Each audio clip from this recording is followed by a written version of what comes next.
जनसंवाद न्यूज, सत्य आणि विश्वासाची बातमी। नागरिकांच्या अडचणी समजून घेण्यासाठी आणि शहराच्या सौंदर्यात भर घालण्यासाठी उल्हासनगर महापालिकेचे आयुक्त मनीषा आव्हाळे यांनी परिस्थितीचा आढावा घेतलाय। विशेष म्हणजे सुट्टीच्या दिवशी त्यांनी शहरातील महत्त्वाच्या उद्यानांना भेटी देत स्वच्छता, सुरक्षा व्यवस्था आणि सुविधांची पाहणी केली।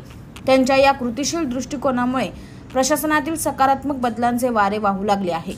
स्थानिक नागरिकांनीही त्यांच्या या तत्परतेचे कौतुक केले। उल्हासनगर महापालिकेच्या कारभारात पारदर्शकता आणि नागरिकांसोबत थेट संवाद व्हावा या उद्देशाने आयुक्त मनीषा आव्हाळे यांनी बुधवारी सुट्टीच्या दिवशीही शहरातील प्रमुख उद्यानाचा दौरा केला। राजीव गांधी उद्यान, नेताजी गार्डन, साई मंदिर, शाह उद्यान, इंदिरा गार्डन आणि लाल लुपी उद्यान यांची त्यांनी पाहणी केली। या दौऱ्यात त्यांनी उद्यानामधील स्वच्छता, तुटलेली खेळणी, खराब झालेली बेंचेस, नागरिकांना उपलब्ध असलेल्या मूलभूत सुविधांचा आढावा घेतला। तसेच सुधारणा करण्यासाठी अधिकाऱ्यांना तातडीने कार्यवाहीचे निर्देश दिले।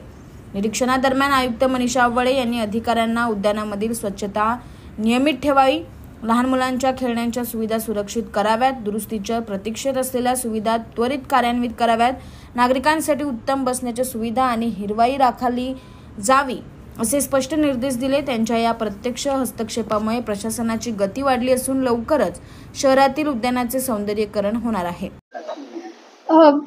गार्डन, पार्क आणि अशा पद्धतीचे जे ॲम्युनिटी स्पेसेस असतात ते हे आपल्या शहराच्या आतून असतात, बिकॉज तिथे विरंगुळा म्हणा, संध्याकाळी एक काय म्हणतात एक सेफ स्पेस म्हणा, एक्सरसाइजचं वातावरण म्हणा, तिथे सगळ्या गोष्टी आपण करू शकतो जे की चांगल्या सिटीजनला उपलब्ध करून दिल्या पाहिजे।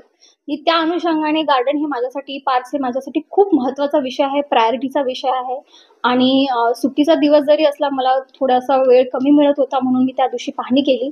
सगळे अराउंड 5 ते 6 गार्डन्स मी प्राथमिकदृष्ट्या बघितले आणि बरेच विजय मला आढळून आले। त्याचे मी विविध निकष बनवलेले आहेत। ते आपण स्मार्ट पार्कमध्ये कसे घेऊ शकतो, त्याचा आदर्श पार्क कसे बनवू शकतो हे पण बघितलेले आहे।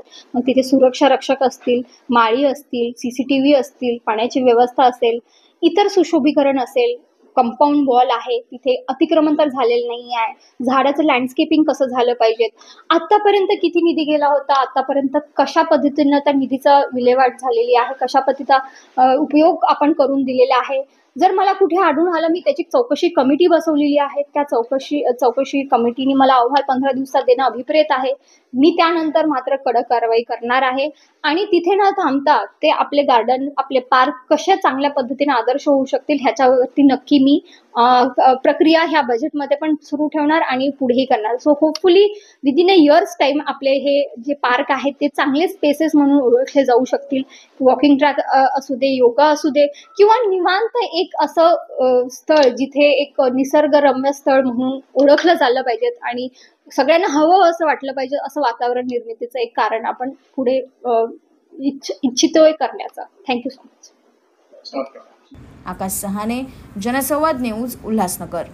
जनसंवाद न्यूज, सत्य आणि विश्वासाची बातमी। आजच सबस्क्राइब करून बेल आयकॉनला क्लिक करा आणि पहा ताज्या घडामोडींचा अचूक अंदाज आपल्या मोबाईलवर।